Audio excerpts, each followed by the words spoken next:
जय श्री कृष्ण।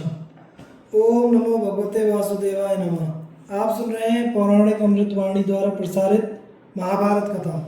महाभारत की कथा में बहुत सी व्यवहारिक नीतियों के बारे में बताया गया है, जैसे कि इंद्र नीति, कणक नीति, गीता ज्ञान, विदुर नीति, कृष्ण नीति। गीता का ज्ञान भगवान कृष्ण ने महाभारत युद्ध शुरू होने से पहले दिया था तथा कृष्ण नीति संपूर्ण युद्ध के दौरान भगवान कृष्ण द्वारा दिए गए ज्ञान के बारे में है। ये नीतियाँ आज के जीवन व्यवहार में बहुत महत्वपूर्ण भूमिकाएं निभाती हैं। इन्हीं नीतियों पर चलकर लोग सफलता की सीढ़ियों पर चढ़ते जाते हैं। अगर आप सफल लोगों की जीवनी पढ़ेंगे तो लगभग सभी ने इन नीतियों का पालन करते हुए सफलता प्राप्त की है। आप भी यह महाभारत की कथा सुनिए और अपने परिवार और बच्चों को भी सुनाइए। ऐसी ज्ञानवर्धक कहानियों, नीतियों को सुनने के लिए कृपया हमारे चैनल को लाइक, शेयर और सब्सक्राइब करिए। नोटिफिकेशन पर क्लिक कीजिए ताकि आने वाली सभी वीडियो आप तक पहुंच सके। चलिए अब हम आगे की कथा प्रारंभ करते हैं। जयद्रथ के द्वारा द्रौपदी का हरण। वैशंपायन जी कहते हैं, एक समय की बात है, पांडव लोग द्रौपदी को अपने आश्रम पर अकेली छोड़कर पुरोहित धौम्य की आज्ञा से ब्राह्मणों के लिए आहार का प्रबंध करने वन में चले गए। उसी समय सिंधु देश का राजा जयद्रथ, जो वृद्ध क्षत्र का पुत्र था, विवाह की इच्छा से साल देश की ओर जा रहा था। वह बहुमूल्य राजसी ठाट से सजा हुआ था। उसके साथ में और भी अनेकों राजा थे। उन सबके साथ वह काम्य वन में आया। वहां निर्जन वन में अपने आश्रम के दरवाजे पर पांडवों की प्यारी पत्नी द्रौपदी खड़ी थी। जयद्रथ की दृष्टि उस पर पड़ी। वह अनुपम सुंदरी थी। उसका श्याम शरीर एक दिव्य तेज से दमक रहा था। आश्रम के निकट वन का भाग उसकी कांति से प्रकाशमान हो रहा था। जयद्रथ के साथियों ने उस अनिंद्य सुंदरी को की ओर देखकर हाथ जोड़ लिए और मन ही मन तर्क वितर्क करने लगे। यह कोई अप्सरा है या देवकन्या अथवा देवताओं की रची हुई माया है। सिंधुराज जयद्रथ उस सुंदरांगी को देखकर चकित रह गया। उसके मन में बुरे विचार उठे और वह काम से मोहित हो गया। उसने अपने साथी राजा कोटिकास्य से कहा, कोटिक, जरा जाकर पता तो लगाओ, यह सर्वांगुण सुंदरी किसकी स्त्री है अथवा यह मनुष्य जाति की स्त्री है ही नहीं। यदि यह मिल जाए तो मुझे विवाह की कोई आवश्यकता ही नहीं रहेगी।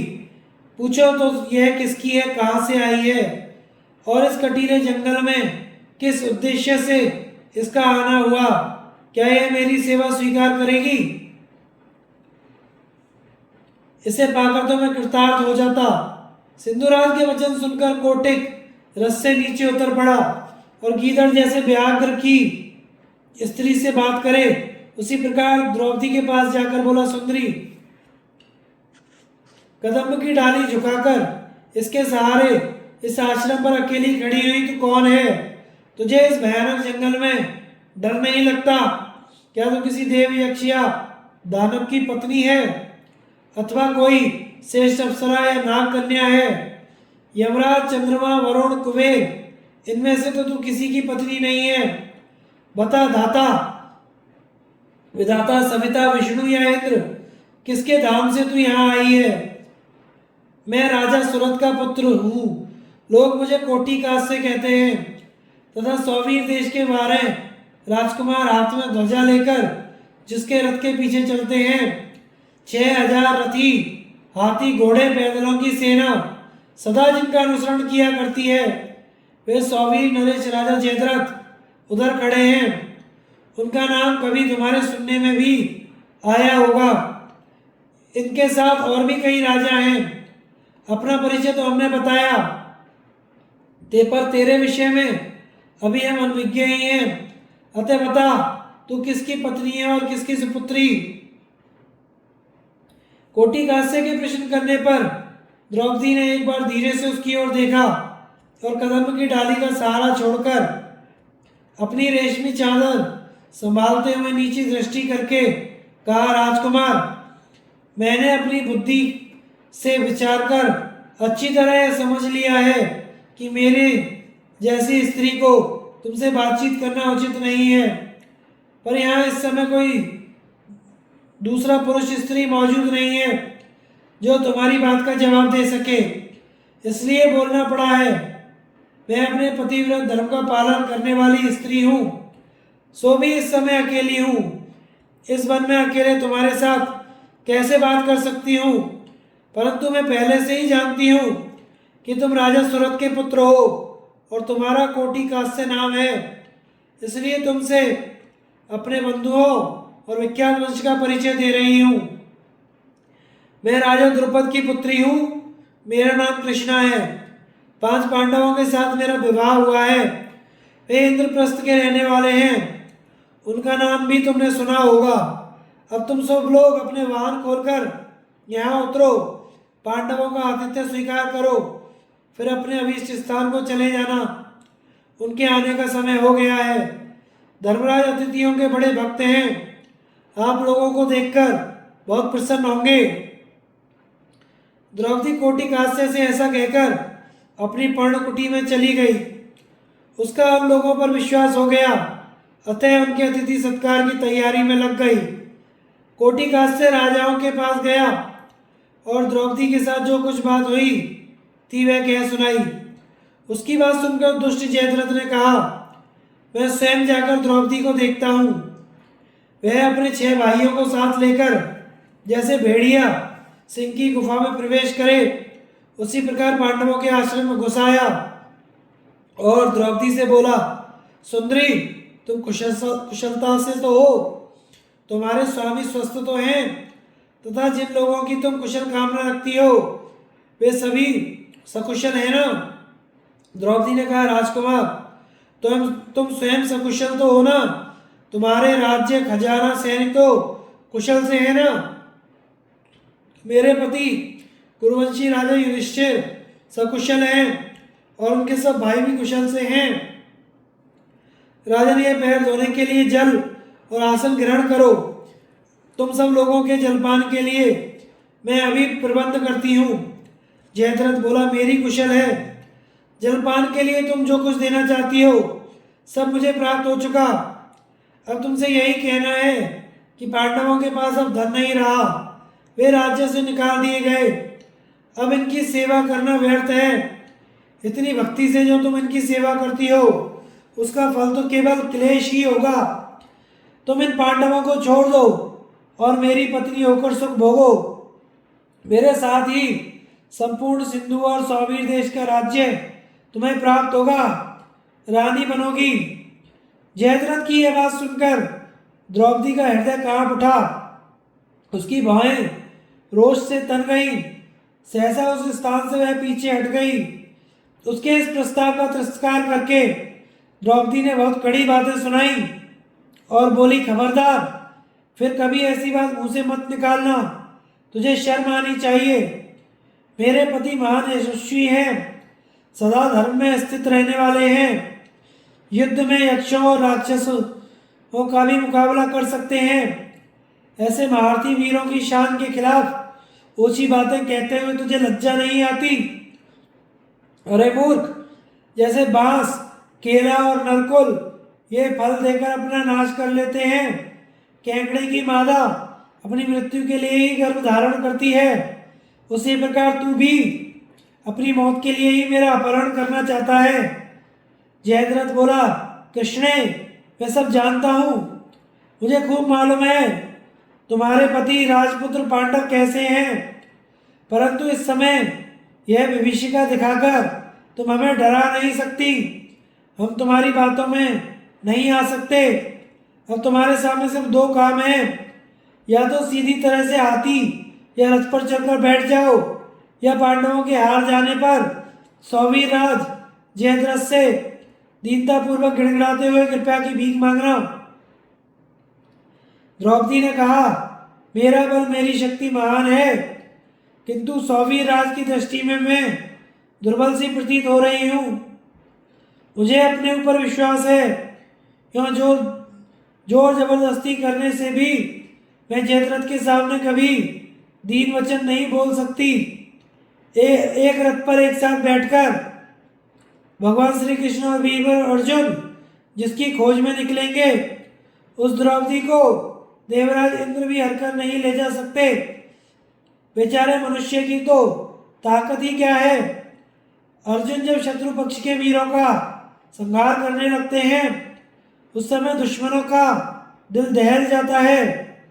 वे मेरे लिए आकर तेरी सेना को चारों ओर से घेर लेंगे और गर्मी के दिनों में आग जैसे तिनकों को जलाती है वैसे ही भस्म कर डालेंगे।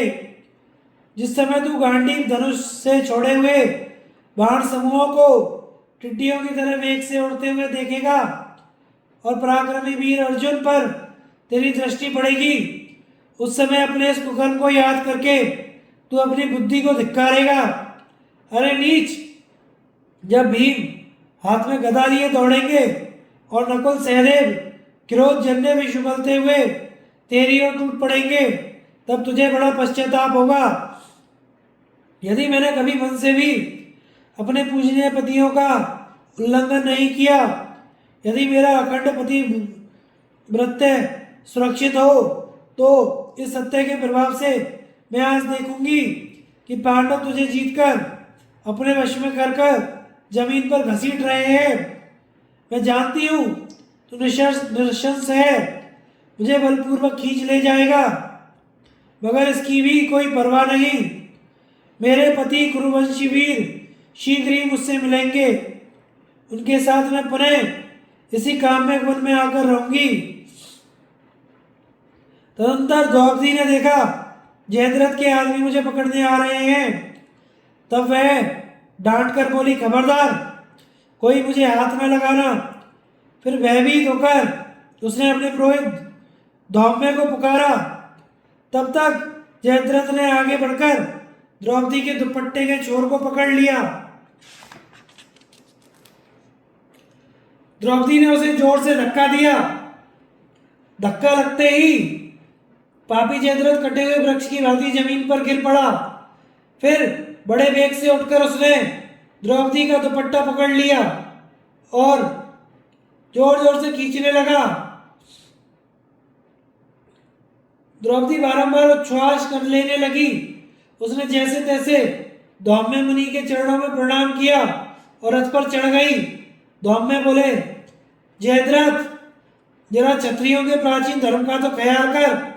महारथी पांडव वीरों पर विजय पाए बिना तुझे इसे ले जाने का कोई अधिकार नहीं है।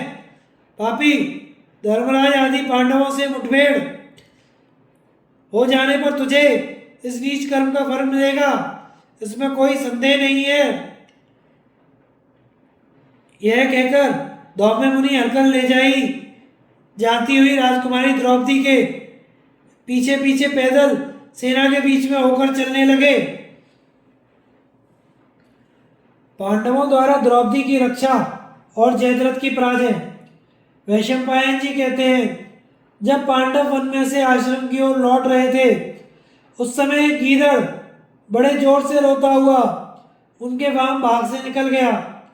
इस अपशकुन पर विचार करके राजा युधिष्ठिर ने भीम और अर्जुन से कहा, यह गीदड़ हम लोगों के बाईं ओर आकर जो रोता है, इससे स्पष्ट जान पड़ता है कि पापी कौरवों ने यहाँ आकर कोई महान उपद्रव किया है। इस प्रकार बातें करते हुए वे आश्रम पर आए तो देखते हैं कि उनकी प्रिया द्रौपदी की दासी धात्री का रो रही है। उसे उस अवस्था में देखकर इंद्रसेन सारथी रथ से उतर पड़ा और दौड़ते हुए उसके पास जाकर बोला, तू इस तरह धरती पर पड़ी पड़ी क्यों रो रही है? तेरा मुंह सूखा हुआ है, दीन हो रहा है। उन निर्दयी पापी कौरवों ने यहाँ आकर राजकुमारी द्रौपदी को कोई कष्ट तो नहीं दिया? दाई बोली, इंद्र के समान पराक्रमी 5 पांडवों का अपमान करके जयद्रथ द्रौपदी को हर ले गया है। देखो, अभी उसके रथ की लीकें और सैनिकों के पैरों के चिन्ह नए बने हुए हैं। अभी राजकुमारी दूर नहीं गई होगी। जल्दी रथ लौटाओ और जयद्रथ का पीछा करो। अब यहाँ अधिक देर नहीं होनी चाहिए। पांडव बारंबार क्रुद्ध सर्प की भांति फुफकार छोड़ते और धनुष का टंकार करते हुए उसी मार्ग से चले। कुछ दूर जाने पर जयद्रथ की फौज के घोड़ों की टापों से उड़ती हुई धूल दिख पड़ी।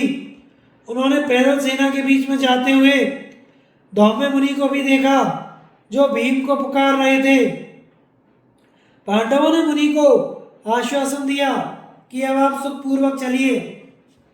फिर जब उन्होंने एक ही रथ में अपनी प्रियतमा द्रौपदी और जयद्रथ को बैठे देखा तो उनकी क्रोधाग्नि प्रज्वलित हो उठी।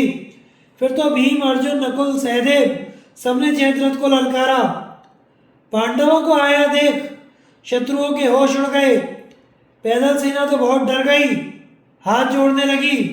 पांडवों ने उसे तो छोड़ दिया, किंतु शेष जो सेना थी उसे सब ओर से घेर कर इतनी बाण वर्षा की कि अंधकार से छा गया। तब सिंधुराज ने अपने साथ के राजाओं को उत्साहित करते हुए कहा, शत्रुओं के मुकाबले में डटकर खड़े हो जाओ, दौड़ो मारो। फिर उस युद्ध में महान कोलाहल आरंभ हो गया। शिवी, सौवीर और सिंधु देशों के सैनिक महाबलवान व्याघ्र के समान भीम, अर्जुन जैसे उत्कट वीरों को देखकर दहल उठे। उन्हें बड़ा विषाद होने लगा। भीम पर अस्त्र शस्त्रों की वर्षा होने लगी, किंतु वे विचलित नहीं हुए। उन्होंने जयद्रथ की सेना के अग्रभाग में स्थित सवार सहित एक हाथी 14 पैदलों को गदा से मार डाला। अर्जुन ने 500 भारतीय वीरों का संहार किया। युधिष्ठिर ने 100 योद्धाओं का नाश किया। नकुल हाथ में तलवार ले रथ से नीचे कूद पड़ा और शत्रुओं के मस्तक काटकर इस भांति बिखेर दिए जैसे बीज बो रहा हो। सहदेव ने अपना रथ हाथी सवारों से भिड़ा दिया, जैसे कोई शिकारी पेड़ पर बैठे हुए मोरों को मार मार कर गिरावे, उसी प्रकार बाणों से उन्हें गिराने लगा। इतने में त्रिगर्त देश का राजा धनुष लेकर अपने विशाल रथ से नीचे उतर पड़ा और गदा के प्रहार से राजा युधिष्ठिर के चारों घोड़ों को मार डाला। उसको निकट आया देखकर राजा युधिष्ठिर ने अर्धचंद्राकार बाण से उसकी छाती को चीर डाला। इससे वह रक्त वमन करता हुआ गिरकर मर गया। घोड़े मर जाने से युधिष्ठिर अपने सारथी इंद्रसेन के साथ रथ से उतरकर सहदेव के विशाल रथ पर बैठ गए। भीमसेन ने देखा, मेरे ऊपर राजा कोटिकास से चढ़ा आ रहा है। उन्होंने छुरा मारकर उसके साथी का मस्तक काट लिया, किंतु उसे पता तक न चला। सारथी के मरने से उसके घोड़े रणभूमि में इधर उधर भागने लगे। कोटिकास्य को विमुख होकर भागते देख भीमसेन ने प्रास नामक शस्त्र से उसे मार डाला। अर्जुन ने अपने तीखे बाणों से सौवीर देश के 12 राजाओं के धनुष और मस्तक काट लिए। उन्होंने शिवी और इक्ष्वाकु वंश के राजाओं का तथा त्रिगर्त और सिंधु देश के नृपतियों का भी संहार किया। इन सब वीरों के मारे जाने पर जयद्रथ बहुत डर गया।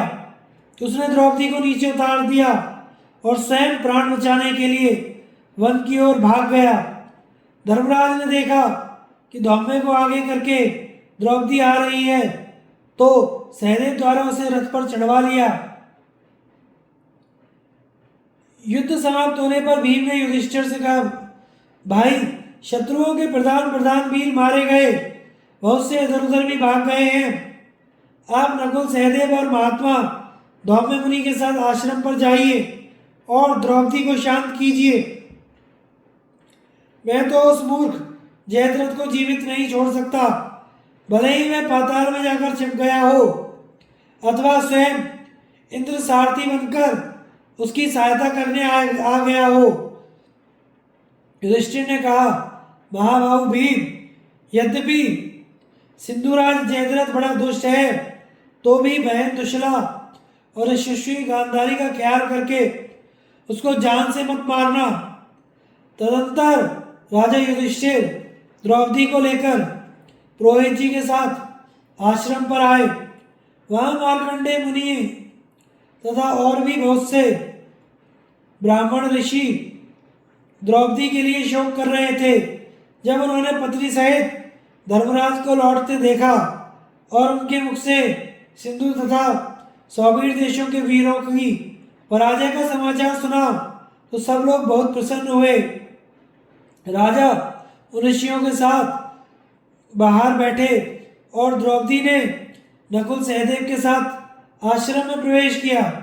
इधर भीम और अर्जुन को यह पता मिला कि जयद्रथ एक कोस आगे निकल गया है।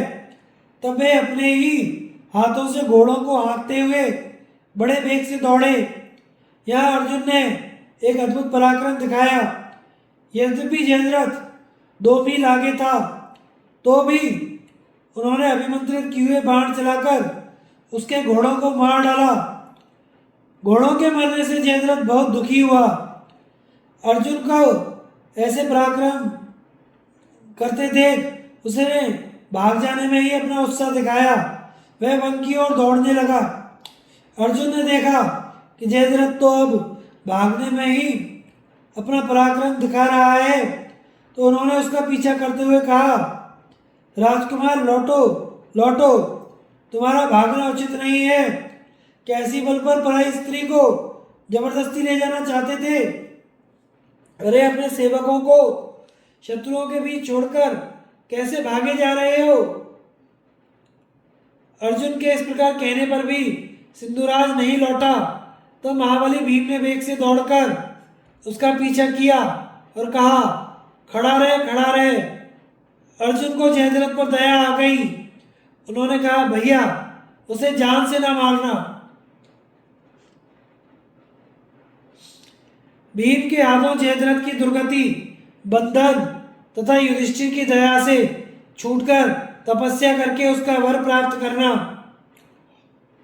वैशंपायन जी कहते हैं, भीम और अर्जुन दोनों भाइयों को अपने वध के लिए तुले देखकर जयद्रथ बहुत दुखी हुआ और घबराहट छोड़कर प्राण बचाने की इच्छा से बहुत तेजी से भागा।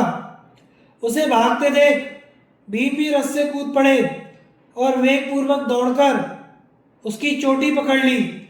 फिर क्रोध में भरे हुए भीम ने उसे ऊपर उठाकर जमीन पर पटक दिया और खूब कचूमर निकाला। उन्होंने उसका सर पकड़कर कई चपत लगाई। जब उसने पुनः उठने की कोशिश की तो उसके सिर पर लात जमा दी। वह बहुत रोने चिल्लाने लगा तो भी भीमसेन दोनों घुटने टेककर उसकी छाती पर चढ़ गए और घूसों से मारने लगे। इस प्रकार बड़े जोर की मार पड़ने से जयद्रथ उस पीड़ा को सह न सका और अचेत हो गया। फिर भी भीम का क्रोध अभी शांत नहीं हुआ। तब अर्जुन ने उन्हें रोका और कहा, दुशला के वैधव्य का ख्याल करके महाराज ने जो आज्ञा दी थी उसका भी तो विचार कीजिए। भीमसेन ने कहा, इस नीच पापी ने क्लेश पाने के अयोग्य द्रौपदी को कष्ट पहुंचाया है, अतः मेरे हाथ से इसका जीवित रहना ठीक नहीं है। लेकिन क्या करूं, राजा युधिष्ठिर सदा ही दयालु बने रहते हैं। तुम भी नासमझी के कारण ऐसे कामों में बाधा पहुंचाया करते हो। ऐसा कहकर भीम ने जयद्रथ के लंबे लंबे बालों को अर्धचंद्राकार बाण से मूड़कर 5 चोटियां रख दी और कटु वचनों से उसका तिरस्कार करते हुए कहा, अरे मूढ़, यदि तू जीवित रहना चाहता है तो मेरी बात सुन। तू राजाओं की सभा में सदा अपने को दास बताया कर। यह शर्त स्वीकार हो तो तुझे जीवन दान दे सकता हूँ। जयद्रथ ने स्वीकार किया। वह धूल में लथपथ और अचेत सा हो गया। वह धरती पर से उठने की चेष्टा करने लगा। यह देखकर भीमसेन ने उसे बांधा और अपने रथ पर डाल लिया। फिर अर्जुन को साथ लिए आश्रम पर युधिष्ठिर के पास आए। भीमसेन ने जयद्रथ को उसी अवस्था में धर्मराज के सामने पेश किया। वे हंस पड़े और कहा, अच्छा अब इसे छोड़ दो। भीमसेन ने कहा, द्रौपदी से भी यही बात कह देनी चाहिए कि यह पापी पांडवों का दास हो चुका है। उस समय द्रौपदी ने युधिष्ठिर की ओर देखकर भीमसेन से कहा, आपने इसका सर मुड़कर 5 चोटियां रख दी हैं तथा यह महाराज की दास्ता भी स्वीकार कर चुका है। अब इसे छोड़ देना चाहिए। जयद्रथ बंधन से मुक्त कर दिया गया।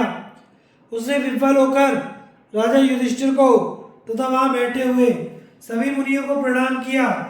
दयालु राजा ने उसकी ओर देखकर कहा, जा, तुझे दास भाव से मुक्त कर दिया, फिर कभी ऐसा ना करना। तू स्वयं तो नीच है ही, तेरे साथी भी वैसे ही नीच हैं। तूने पराई स्त्री को अपनाने की इच्छा की, धिक्कार है तुझे।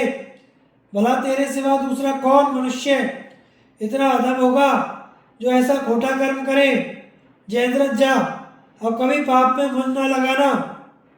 अपने रथ, घोड़े और पैदल सब साथ में लिए जा। युधिष्ठिर के ऐसा कहने पर वह बहुत लज्जित हुआ, चुपचाप नीचा मुंह किए चला गया। पांडवों से पराजित और अपमानित होने के कारण उसे महान दुख हुआ। अतः वह अपने निवास स्थान को ना जाकर हरिद्वार चला गया। वहां भगवान शंकर की शरण होकर उसने बहुत कड़ी तपस्या की। शिव जी उस पर बहुत प्रसन्न हुए। उन्होंने प्रत्यक्ष प्रकट होकर उसकी पूजा स्वीकार की और स्वयं वर मांगने को कहा। जयद्रथ ने कहा, मैं युद्ध में रथ सहित 5 पांडवों को जीत लूं, यही वरदान दीजिए। भगवान शंकर बोले, ऐसा नहीं हो सकता। पांडवों को तो युद्ध में ना तो कोई जीत सकता है ना ही मार सकता है। केवल एक दिन तुम अर्जुन को छोड़कर शेष 4 पांडवों को युद्ध में पीछे हटा सकते हो। अर्जुन पर तुम्हारा वश इसलिए नहीं चलेगा कि वे देवताओं के स्वामी नर के अवतार हैं, जिन्होंने बद्रिका आश्रम में भगवान नारायण के साथ तपस्या की है। उन्हें तो सारा विश्व भी नहीं जीत सकता। देवताओं के लिए भी वे अजय हैं। मैंने उन्हें पाशुपात नाम का दिव्य बाण दिया है, जिसकी तुलना कोई अस्त्र नहीं कर सकता। इसी प्रकार उन्हें अन्य लोकपालों से भी वज्र आदि महान अस्त्र शस्त्र प्राप्त किए हैं। इस समय दुष्टों का नाश और धर्म की रक्षा करने के लिए भगवान विष्णु ने यदुवंश में अवतार लिया है। उन्हीं को लोग श्री कृष्ण कहते हैं। वे अनादि अनंत अजन्मा परमेश्वर ही बक्ष स्थल पर श्री वस्त्र चिन्ह और अंगों पर सुंदर पीताम्बर धारण किए श्याम सुंदर श्री कृष्ण के रूप में सदा अर्जुन की रक्षा करते हैं। इसलिए अर्जुन को देवता भी नहीं हरा सकते। फिर मनुष्यों में कौन ऐसा है जो उन्हें जीत सके। ऐसा कहकर भगवान शिव पार्वती सहित वहां से अंतर्ध्यान हो गए और मंदबुद्धि राजा जयद्रथ अपने घर को चला गया। पांडव लोग उसी काम्य वन में निवास करते रहे। श्री राम आदि का जन्म, कुबेर तथा रावण आदि की उत्पत्ति, तपस्या और वर प्राप्ति। श्री जन्म जी ने पूछा, वैशंपायन जी, इस प्रकार द्रौपदी का अपहरण हो जाने पर महान कष्ट उठाने के बाद मनुष्यों में सिंह के समान पराक्रमी पांडवों ने क्या किया। वैशंपायन जी कहते हैं, राजन, जैसा कि मैंने बताया, जयद्रथ को जीतकर उसके हाथ से द्रौपदी को छुड़ा लेने के पश्चात धर्मराज युधिष्ठिर मुनि मंडली के साथ बैठे हुए थे। महर्षि लोग भी पांडवों पर आए हुए संकट के कारण बारंबार शोक प्रकट कर रहे थे। उनमें से मार्कंडे जी को लक्ष्य करके युधिष्ठिर ने कहा,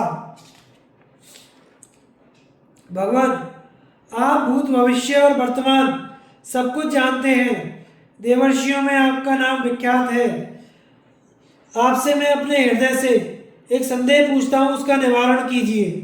यह सौभाग्यशालिनी द्रुपद कुमारी यज्ञ की वेदी से प्रकट हुई है। इसे गर्भवास का कष्ट नहीं सहना पड़ा। महात्मा पांडु की पुत्र वधू होने का भी गौरव इसे मिला। इसने कभी भी पाप या निंदित कर्म नहीं किया। यह धर्म का तत्व जानती और उसका पालन करती है। ऐसी स्त्री का भी पापी जयद्रथ ने अपहरण किया। यह अपमान हमें देखना पड़ा। सगे संबंधियों से दूर जंगल में रहकर हम तरह तरह के कष्ट भोग रहे हैं। अतः हम पूछते हैं, आपने हमारे समान मंद भाग्य पुरुष इस जगत में कोई और देखा या सुना है? मार्कंडेय जी बोले, राजन, श्री रामचंद्र जी को भी वनवास और स्त्री वियोग का महान कष्ट भोगना पड़ा है। राक्षस राज दुरात्मा रावण मायाजाल बिछाकर आश्रम पर से श्री रामचंद्र जी की पत्नी सीता को हर ले गया था। जटायु ने उसके कार्य में विघ्न खड़ा किया तो उसने उसको मार डाला। फिर श्री रामचंद्र जी सुग्रीव की सहायता से समुद्र पर पुल बांधकर लंका गए और अपने तीखे बाणों से लंका को भस्म कर सीता को वापस लाए। युधिष्ठिर ने पूछा, मुनिवर, मैं पुण्यकर्मा श्री रामचंद्र जी का चरित्र विस्तार के साथ सुनना चाहता हूँ। अतः आप बताइए, श्री रामचंद्र जी किस वंश में प्रकट हुए? उनका बल पराक्रम कैसा था? साथ ही यह भी कहिए कि रावण किसका पुत्र था और उसका श्री रामचंद्र जी से क्या वैर था? मार्कंडेय जी बोले, इक्ष्वाकु वंश में एक अज नाम से प्रसिद्ध राजा हुए थे। उनके पुत्र थे दशरथ, जो बड़े ही पवित्र आचरण वाले स्वाध्यायशील थे। दशरथ के धर्म और अर्थ का तत्व जानने वाले 4 पुत्र हुए, राम, लक्ष्मण, भरत और शत्रुघ्न। राम की माता कौशल्या थी, भरत की केकई, लक्ष्मण और शत्रुघ्न सुमित्रा के पुत्र थे। विदेह देश के राजा जनक की एक पुत्री थी जिसका नाम था सीता। उसे स्वयं विधाता ने ही श्री रामचंद्र जी की प्यारी रानी होने के लिए रचा था। इस प्रकार मैंने राम और सीता के जन्म का वृत्तांत बतलाया है। अब रावण के जन्म की कथा सुनो। संपूर्ण जगत की सृष्टि करने वाले स्वयंभू ब्रह्मा जी रावण के पितामह थे। उनके परम प्रिय मानस पुत्र पुलस्त्य जी थे। पुलस्त्य जी की पत्नी का नाम था गौ। उससे वैश्रवण कुबेर नामक पुत्र हुआ। वह पिता को छोड़कर पितामह की सेवा में रहने लगा। इससे पुलस्त्य को बड़ा क्रोध हुआ और उन्होंने योग बल से अपने आप को ही दूसरे शरीर से प्रकट किया। इस प्रकार आधे शरीर से रूपांतरण धारण कर पुलस्त्य जी विश्रवा के नाम से विख्यात हुए। वे वैश्रवण पर सदा कुपित रहा करते, किंतु ब्रह्मा जी उस पर प्रसन्न थे, इसलिए उन्होंने उसको अमरत्व प्रदान किया, धन का स्वामी और लोकपाल बनाया। महादेव जी से भी उसकी मित्रता कराई और नलकूबर नामक पुत्र प्रदान किया। उन्होंने राक्षसों से भरी लंका को कुबेर की राजधानी बनाया। उन्हें इच्छानुसार विचरने वाला एक पुष्पक नाम का मेहमान दिया। इतना ही नहीं, ब्रह्मा जी ने कुबेर को यक्षों का स्वामी बना दिया। उसे राजराज की उपाधि दी। पुलस्त्य के आधे देश से जो विश्रवा नाम के मुनि प्रकट हुए, वे कुबेर को कुपित दृष्टि से देखने लगे। राक्षसों के स्वामी कुबेर को यह बात मालूम हो गई कि मेरे पिता उस पर नाराज हैं, अतः वे उन्हें प्रसन्न रखने का प्रयत्न करने लगे।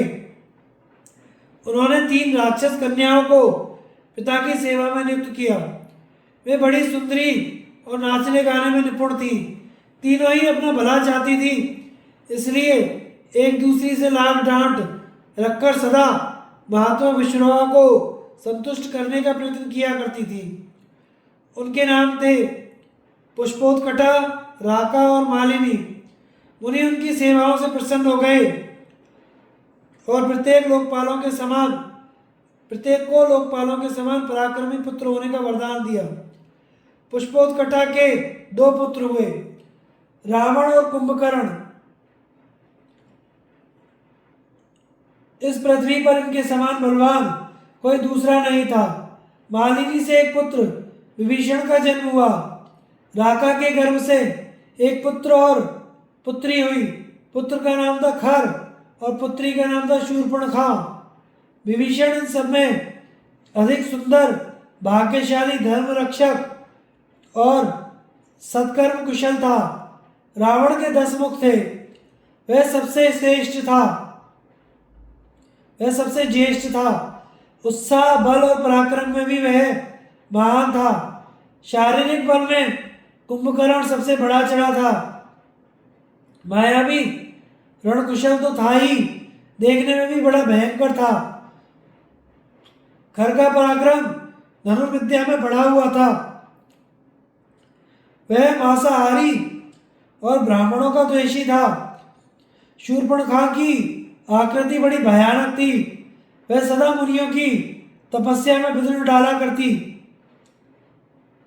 एक दिन कुबेर महान समृद्धि से युक्त हो पिता के साथ बैठे थे। रावण आदि ने जब उनका वह वैभव देखा तो उसके मन में बड़ी डाह पैदा हुई। उन सबने तपस्या करने का निश्चय किया और ब्रह्मा जी को संतुष्ट करने के लिए घोर तपस्या आरंभ की।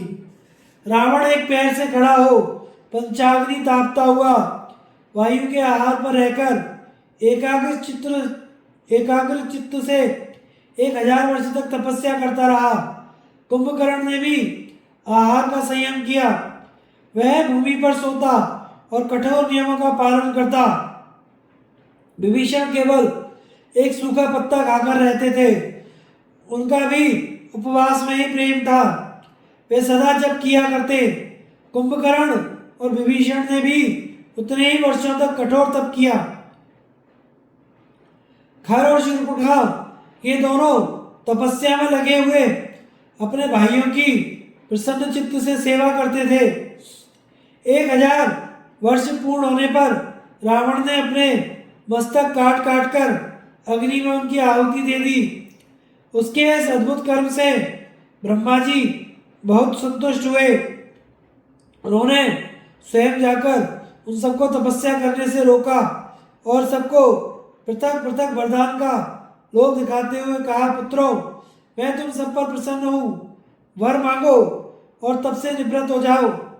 एक अमरत्व को छोड़कर जो जिसकी इच्छा हो मांग लो, वह पूर्ण होगी। फिर रावण की ओर लक्ष्य करके कहा, तुमने महत्वपूर्ण पद प्राप्त करने की इच्छा से अपने जिन मस्तकों की आहुति दी है वे सब पूर्ववत तुम्हारे शरीर में जुड़ जाएंगे। तुम इच्छा अनुरूप रूप धारण कर सकोगे तथा युद्ध में शत्रुओं पर विजयी होगे, इसमें तनिक संदेह नहीं।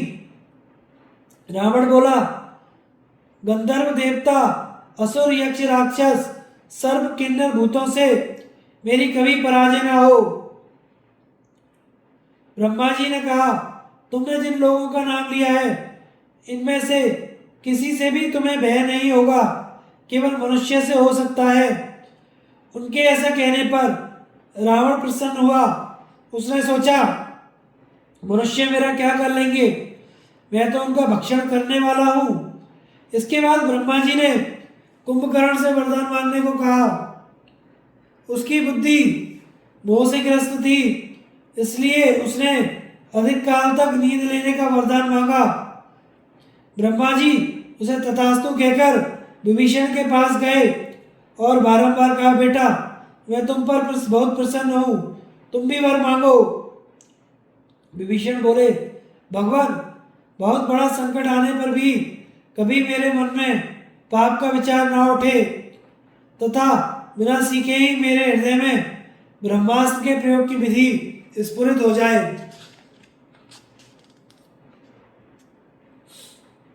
ब्रह्मा जी ने कहा, राक्षस योनि में जन्म लेकर भी तुम्हारा मन अधर्म में नहीं लगा है, इसलिए तुम्हें अमर होने का वर दे रहा हूं। मार्कंडे जी कहते हैं, इस प्रकार वरदान प्राप्त कर लेने पर रावण ने सबसे पहले लंका पर ही चढ़ाई की और कुबेर को युद्ध में जीतकर लंका से बाहर कर दिया। भगवान कुबेर लंका छोड़कर गंधर्व, यक्ष, राक्षसों, किन्नरों सहित गंधमादन पर आकर रहने लगे। रावण ने उनका पुष्पक विमान भी छीन लिया। इससे रुष्ट होकर कुबेर ने शाप दिया, यह विमान तुम्हारी सवारी में नहीं आ सकता। जो युद्ध में तुम्हें मार डालेगा उसी को यह वहन करेगा। मैं तुम्हारा बड़ा भाई और मान्य था, फिर भी तुमने मेरा अपमान किया। इसका फल यह होगा कि बहुत जल्दी तुम्हारा नाश हो जाएगा। विभीषण धर्मात्मा था। वह सत्पुरुषों के धर्म का विचार करके सदा कुबेर का अनुसरण किया करता था। इससे प्रसन्न होकर कुबेर ने अपने भाई विभीषण को यक्ष और राक्षसों की सेना का सेनापति बना दिया। इधर मनुष्य, पक्षी, राक्षस और महाबली पिशाचों ने मिलकर रावण को अपना राजा बना लिया। दशानन बड़ा उत्कट और बलवान था। उसने चढ़ाई करके दैत्यों और देवताओं के पास जितने रत्न थे सबका अपहरण कर लिया। सारे संसार को रुलाने के कारण उसका रावण नाम सार्थक हुआ और देवताओं को तो वह सदा ही भयभीत किए रहता था। देवताओं का रीछ और वानर योनि में उत्पन्न होना। मार्कंडे जी कहते हैं, तदंतर रावण से कष्ट पाए हुए ब्रह्मर्षि, देवर्षि तथा सिद्धगण अग्निदेव को आगे करके ब्रह्मा जी की शरण में गए। अग्निदेव ने कहा, भगवान आपने जो पहले वरदान देकर विश्रवा के पुत्र महाबली रावण को अवध्य कर दिया है, अब वह संसार की समस्त प्रजा को सता रहा है। आप ही उसके भय से हमारी रक्षा कीजिए। ब्रह्मा जी ने कहा, अग्नि, देवता या असुर उसे युद्ध में नहीं जीत सकते। इसके लिए जो कार्य आवश्यक था वह मैंने कर दिया। अब शीघ्र ही उसका दमन हो जाएगा। मैंने चतुर्भुज भगवान विष्णु से अनुरोध किया था, वे मेरी प्रार्थना से संसार में अवतार ले चुके हैं। वे ही रावण के दमन का कार्य करेंगे। फिर इंद्र को लक्ष्य करके कहा, इंद्र तो वे सब देवताओं के साथ पृथ्वी पर ऋषि और मानवों के रूप में जन्म लो। इच्छा अनुसार रूप धारण करने वाले बलवान पुत्र उत्पन्न करो। फिर दुंदुभी नाम वाली गंधर्वी से कहा, तुम भी देव कार्य की सिद्धि के लिए पृथ्वी पर अवतार धारण करो। ब्रह्मा जी के आदेश सुनकर दुंदुभी मंत्रा के नाम से अवतीर्ण हुई। वह शरीर से कुबड़ी थी। इसी प्रकार इंद्र आदि देवताओं ने भी अवतीर्ण होकर रीछ और वानरों की स्त्रियों में पुत्र उत्पन्न किए। वे सब वानर और रीछ यश तथा बल में अपने पिता देवताओं के समान ही हुए। वे पर्वतों के शिखर तोड़ डालते थे। शाल और ताड़ के वृक्ष तथा पत्थर की चट्टानें ही उनके आयुध थे। उनका शरीर वज्र के समान अभेद्य और सुदृढ़ था। वे सभी इच्छा अनुसार रूप धारण करने वाले, बलवान और युद्ध करने में निपुण थे। ब्रह्मा जी ने यह सब व्यवस्था करके मंत्रा से जो काम लेना था वह उसे समझा दिया। राम का वनवास, खर दूषण आदि राक्षसों का नाश और रावण का मारीची के पास जाना। युधिष्ठिर ने पूछा, मुनिवर आपने श्री रामचंद्र जी आदि सभी भाइयों के जन्म की कथा तो सुना दी। अब मैं उनके वनवास का कारण सुनना चाहता हूँ। दशरथ कुमार राम और लक्ष्मण तथा यशस्विनी सीता को वन में क्यों जाना पड़ा? मार्कंडे जी कहते हैं, अपने पुत्रों के जन्म से राजा दशरथ को बड़ी प्रसन्नता हुई। उनके वे तेजस्वी पुत्र क्रमशः बढ़ने लगे। उन्होंने उपनयन के पश्चात विधिवत ब्रह्मचर्य का पालन किया। वेद तथा रहस्य सहित धनुर्वेद के पारंगत विद्वान हुए। समय अनुसार जब उनका विवाह हुआ उस समय राजा विशेष प्रसन्न और सुखी हुए। चारों पुत्रों में राम सबसे ज्येष्ठ थे। वे अपने मनोहर रूप और सुंदर स्वभाव से समस्त प्रजा को आनंदित करते रहते। सबका मन उनमें रमता था। राजा दशरथ बड़े बुद्धिमान थे। उन्होंने सोचा मेरी अवस्था बहुत अधिक हो गई है, अतः राम को युवराज पद पर अभिषिक्त कर देना चाहिए। इस विषय में उन्होंने अपने मंत्रियों तथा धर्म के पुरोहितों से भी सलाह ली। सबने राजा के इस समयोचित प्रस्ताव का अनुमोदन किया।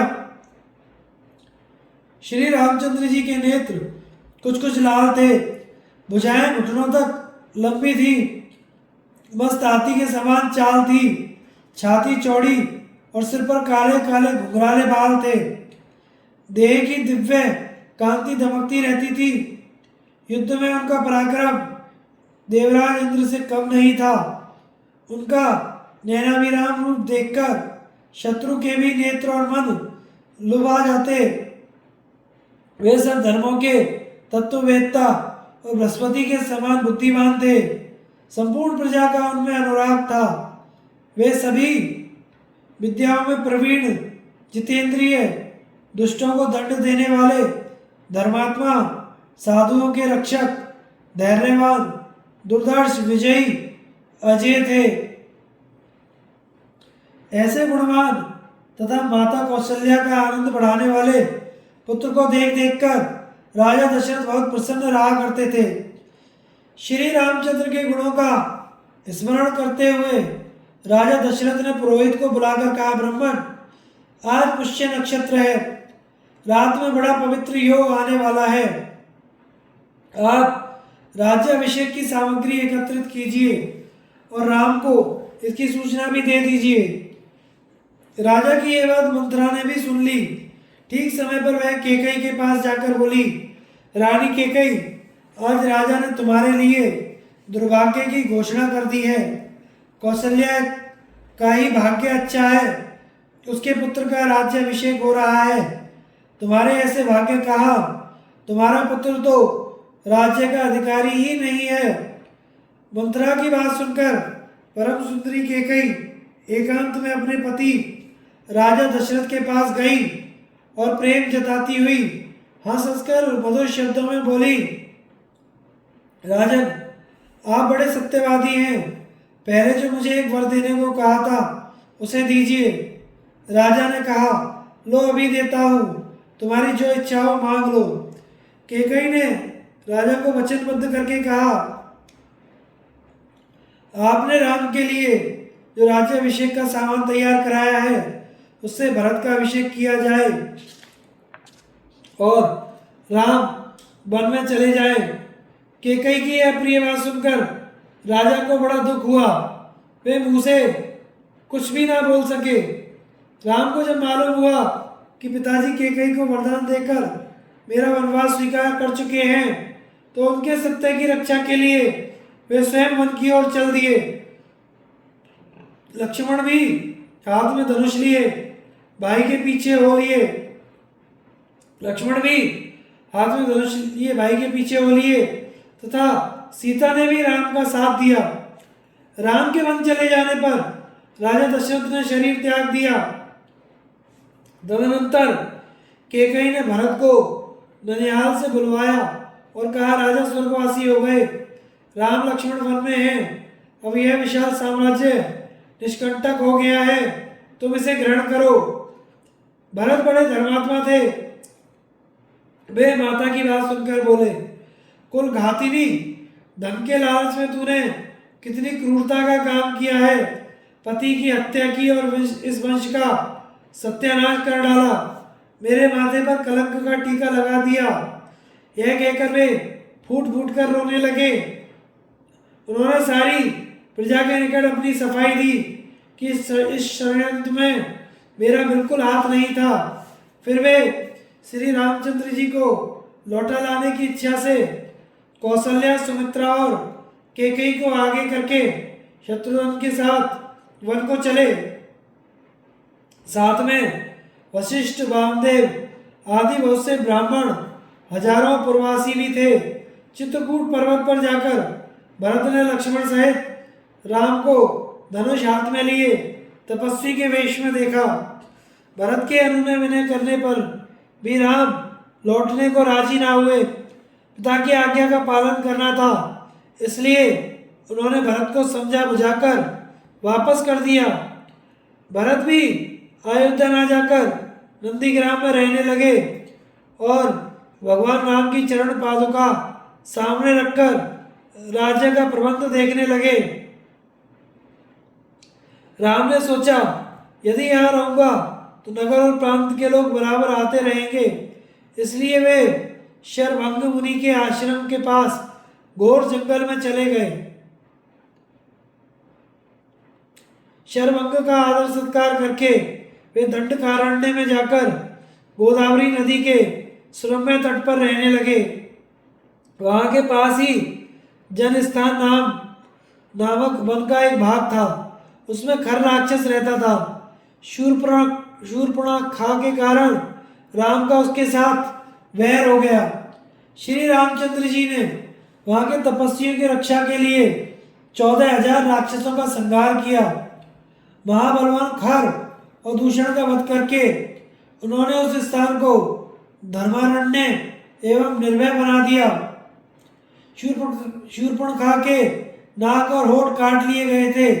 इसी कारण यह विवाद खड़ा हुआ। जब जनस्थान के वे सब राक्षस मारे गए तो शूर्पणखा लंका में गई और दुख से व्याकुल होकर रावण के चरणों में गिर पड़ी। उसके मुंह पर अब भी लहू के दाग बने हुए थे जो सूख गए थे। अपनी बहन को इस विकृत दशा में देखकर क्रोध से विभल हो रावण दांत कटकटाता हुआ सिंहासन से कूद पड़ा। उसने मंत्रियों को वहां ही छोड़ एकांत में जाकर शूर्पणखा से कहा, कल्याणी बताओ तो किसने मेरी परवाह ना करके मुझे अपमानित करके तुम्हारी यह दशा की है? कौन तीखा त्रिशूल लेकर अपने सारे शरीर में चुभोना चाहता है? कौन सिंह की दाढ़ों में हाथ डालकर बेखटके खड़ा है? इस प्रकार बोलते हुए रावण के कान, नाक, आंख आदि छिद्रों से आग की लपटें निकलने लगी। शूर्पणखा ने राम के पराक्रम और खर दूषण सहित समस्त राक्षसों के संहार का वृत्तांत कह सुनाया। उसने अपनी बहन को सांत्वना दी और समय का कर्तव्य निश्चित करके नगर की रक्षा आदि का प्रबंध कर आकाश मार्ग से उड़ा। उसने गहरे महासागर को पार किया, फिर ऊपर ही ऊपर गोकर्ण तीर्थ में पहुंचा। वहां आकर रावण अपने भूतपूर्व मंत्री मारीच से मिला, जो श्री रामचंद्र के ही डर से वहां छिपकर तपस्या कर रहा था। कपट विरक का वध और सीता का हरण। मार्कंडेय जी कहते हैं, रावण को आया देखकर मारीच सहसा उठकर खड़ा हो गया। फल मूल आदि लाकर उसने उसका अतिथि सत्कार किया। फिर कुशल मंगल के पश्चात पूछा, राक्षस राज ऐसी क्या आवश्यकता आ पड़ी जिसके लिए आपने यहाँ तक आने का कष्ट उठाया? मुझसे यदि आपका कोई कठिन से कठिन कार्य भी होने वाला हो तो उसे निसंकोच बतावें और ऐसा समझे कि वह काम अब पूरा हो गया। रावण क्रोध और अमर्ष में भरा हुआ था। उसने एक एक करके राम की सारी करतूतें संक्षेप में बयान की। सुनकर मारीच ने कहा, रावण, श्री रामचंद्र जी के पास जाने से तुम्हारा कोई लाभ नहीं है। मैं उनका पराक्रम जानता हूँ। भला इस जगत में ऐसा कौन है जो उनके बाणों का वेग सह सके? उन्हीं महापुरुष के कारण आज मैं यहाँ सन्यासी बना बैठा हूँ।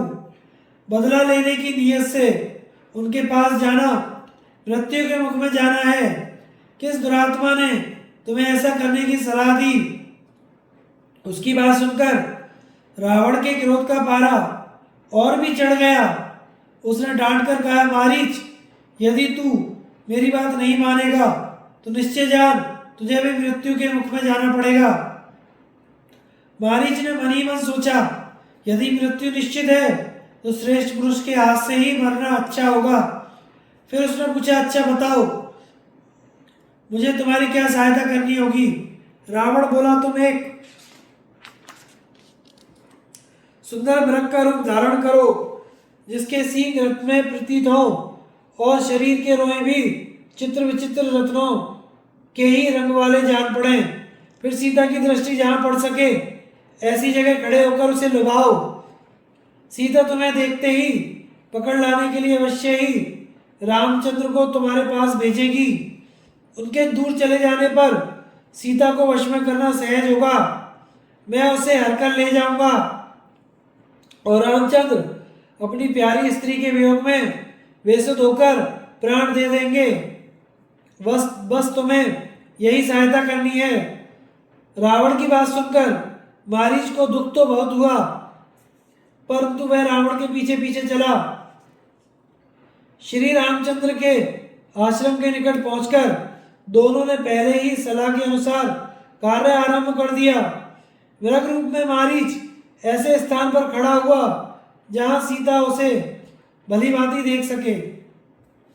विधि का विधान प्रबल है, उसी की प्रेरणा से सीता ने राम को वह मृग लाने के लिए भेजा। सीता ने श्री रामचंद्र जी सीता का प्रिय करने के लिए हाथ में धनुष ले स्वयं तो मृग को मारने चले और लक्ष्मण को सीता की रक्षा में नियुक्त कर दिया। उनको अपना पीछा करते देख मृग कभी छिपता कभी प्रकट होता हुआ उन्हें बहुत दूर ले गया। तब भगवान राम ने यह जानकर कि यह तो निशाचर है, अपने अचूक बाण से निशाना बनाया। रामचंद्र जी की बाण की चोट खाकर मारीची ने उनके ही स्वर में कहा, हा सीते हा लक्ष्मण कहकर आर्तनाद किया। वह करुणा भरी पुकार सुनकर सीता जिधर से आवाज आई थी उस ओर दौड़ पड़ी। यह देखकर लक्ष्मण ने कहा, माता डरने की कोई बात नहीं है। भला कौन ऐसा है जो भगवान राम को मार सके। घबराओ नहीं, एक ही मुहूर्त में तुम अपने पतिदेव श्री रामचंद्र को यहाँ उपस्थित देखोगी। लक्ष्मण की बात सुनकर सीता ने उन्हें संदेह भरी दृष्टि से देखा। यद्यपि वह साध्वी और पतिव्रता थी, सदाचार ही उसका भूषण था, तथापि स्त्री स्वभाववश वे लक्ष्मण के प्रति बड़े ही कठोर वचन कहने लगी। लक्ष्मण भगवान राम के प्रेमी और सदाचारी थे। सीता के मर्मभेदी वचन सुनकर उन्होंने दोनों कान बंद कर लिए और श्री रामचंद्र जी जिस मार्ग से गए थे उसी से वे भी चल पड़े। हाथ में धनुष ले श्री राम के चरण चिन्हों को देखते हुए वे आगे बढ़ गए।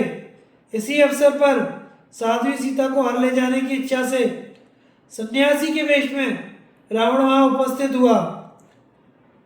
यति को अपने आश्रम में आया देखकर धर्म को जानने वाली जनक नंदिनी ने फल मूल के भोजन आदि से अतिथि सत्कार के लिए उसे निमंत्रित किया। रावण बोला, सीते मैं राक्षसों का राजा रावण हूं।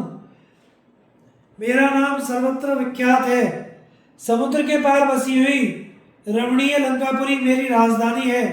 सुंदरी, तुम इस तपस्वी राम को छोड़कर मेरे साथ लंका में चलो, वहां मेरी पत्नी बनकर रहना। बहुत सी सुंदर स्त्रियां तुम्हारी सेवा में रहेंगी, तुम सबकी रानी बनकर रहना। रावण के ऐसे वचन सुनकर जानकी ने अपने दोनों कान मूंद लिए और बोली, बस अब ऐसी बातें मुंह से मत निकाल। आकाश से तारे टूट पड़े, पृथ्वी टूक टूक हो जाए, अग्नि अपने उष्ण स्वभाव का परित्याग कर दे, तो भी मैं श्री रामचंद्र जी का परित्याग नहीं कर सकती। यह कहकर वह आश्रम में जो ही प्रवेश करने लगी, रावण ने दौड़कर उसे रोक लिया और बड़े कठोर स्वर में डराने और धमकाने लगा। बेचारी सीता बेहोश हो गई और रावण उसके केश पकड़कर बलपूर्वक आकाश मार्ग से ले चला। वह राम का नाम लेकर रो रही थी, राक्षस उसे हर लिए जा रहा था। इस अवस्था में एक पर्वत की गुफा में रहने वाले गृध्रराज जटायु ने सीता को देखा। जटायु वध और कबंध का उद्धार। मार्कंडे जी कहते हैं, राजन, गृध्रराज जटायु अरुण का पुत्र था। उसके बड़े भाई का नाम था संपाति। राजा दशरथ के साथ उसकी बड़ी मित्रता थी। इसी के नाते सीता को अपनी पुत्र वधू के समान समझता था। उसे रावण के चंगुल में फंसा देखकर जटायु के क्रोध की सीमा न रही। महान वीर तो वह था ही, रावण के ऊपर वेग से झपटा और ललकार कर कहने लगा, निशाचर, तू मिथिलेश कुमारी सीता को छोड़ दे, तुरंत छोड़ दे। यदि मेरी पुत्र वधू को नहीं छोड़ेगा तो तुझे जीवन से हाथ धोना पड़ेगा। ऐसा कहकर जटायु ने रावण को छेदना आरंभ किया। नखों से, पंखों से, चोंच से मार मार कर उसके सैकड़ों घाव कर दिए। सारा शरीर जर्जर हो गया। देह से रक्तधारा बहने लगी, मानो पहाड़ से झरना गिर रहा हो।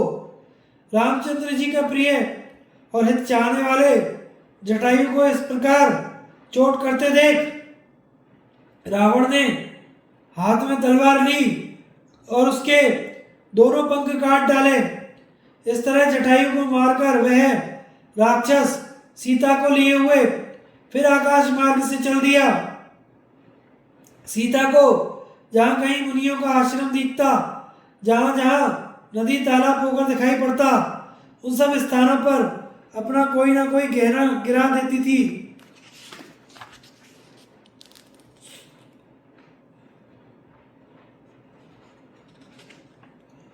आगे जाकर सीता ने एक पर्वत की चोटी पर बैठे हुए 5 बड़े वानरों को देखा। वहां भी उसने अपने शरीर का एक बहुमूल्य दिव्य वस्त्र गिरा दिया। रावण आकाशचारी पक्षी की भांति बड़ी मौज से आकाश में चल रहा था। उसने बड़ी शीघ्रता से अपना मार्ग तय किया और सीता को लिए हुए विश्वकर्मा की बनाई हुई अपनी मनोहरपुरी लंका जा पहुंचा। इस प्रकार इधर सीता हरी गई, उधर श्री रामचंद्र जी उस कपट मृग को मारकर लौटे। रास्ते में उनकी लक्ष्मण से भेंट हुई।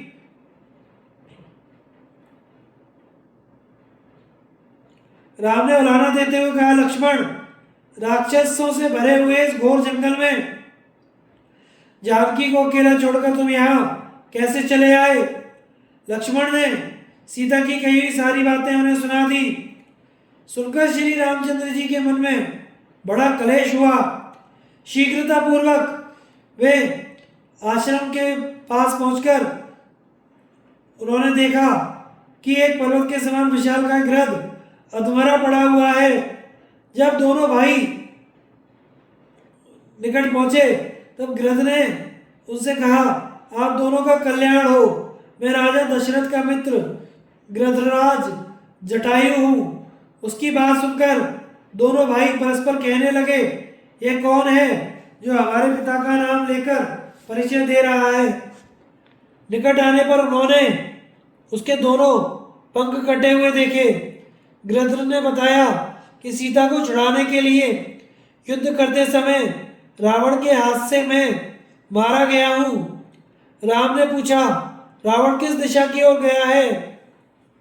गृध्र ने सिर हिलाकर इशारे से दक्षिण की दिशा बतलाई और प्राण त्याग दिया।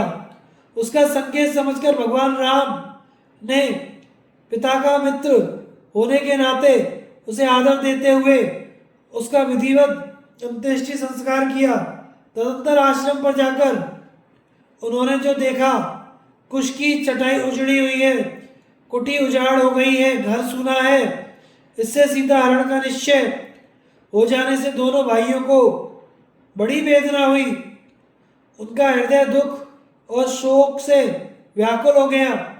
फिर वे सीता जी की खोज करते हुए दंडकारण्य के दक्षिण की ओर चल दिए।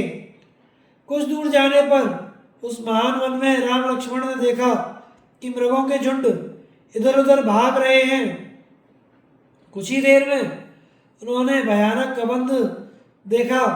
वह मेघ के समान काला, पर्वत के समान सदृश्य विशालकाय था। शाल वृक्ष की शाखा के समान उसकी बड़ी बड़ी भुजाएं थी। चौड़ी छाती विशाल आंखें, लंबा सा पेट, उसमें बहुत बड़ा मुंह, यही उसका हुलिया था। उस राक्षस ने अचानक आकर लक्ष्मण का हाथ पकड़ लिया और उन्हें अपनी ओर खींचा। इससे लक्ष्मण बहुत दुखी हुए और नाना प्रकार के विलाप करने लगे। तब भगवान राम ने लक्ष्मण को धैर्य देते हुए कहा, नरश्रेष्ठ, तुम खेद ना करो, मेरे रहते यह राक्षस तुम्हारा बाल बांका नहीं कर सकता। देखो, मैं इसकी बाईं भुजा काटता हूं, तुम भी इसकी दाहिनी बांह काट लो। यह कहते कहते राम ने तिल के पौधे के समान उसकी एक बांह तीखी तलवार से काट कर गिरा दी। फिर लक्ष्मण ने भी अपने खड़ग से उसकी दूसरी बांह काट ली और पसली पर भी प्रहार किया। इससे कबंध के प्राण पखेरु उड़ गए और वह पृथ्वी पर गिर पड़ा। उसकी देह से सूर्य के समान प्रकाशमान दिव्य पुरुष निकलकर आकाश में स्थित हो गया। श्री रामचंद्र जी ने उससे पूछा, तू कौन है? उसने कहा, भगवान, मैं विश्वावसु नाम का गंधर्व हूँ। ब्राह्मणों के शाप से राक्षस योनि में आ पड़ा था। आज आपके स्पर्श से मैं शाप मुक्त हो गया। आप सीता का समाचार सुनिए। लंका का राजा रावण सीता को हर कर ले गया है। यहाँ से थोड़ी ही दूर ऋष्यमुख पर्वत है। उसके निकट पंपा नाम का छोटा सरोवर है। वहाँ ही अपने 4 मंत्रियों के साथ राजा सुग्रीव रहा करते हैं। वे स्वर्ण मालाधारी वानरराज बाली के छोटे भाई हैं। उनसे मिलकर आप अपने दुख का कारण बताइए। उनका शील और स्वभाव आपके समान ही है। अवश्य ही वे आपकी मदद कर सकते हैं। मैं तो इतना ही कह सकता हूँ कि आपकी जानकी से भेंट होगी। यह कहकर वह परम कांतिमान दिव्य पुरुष अंतर ध्यान हो गया और राम लक्ष्मण दोनों ही उसकी बात सुनकर विस्मित हुए।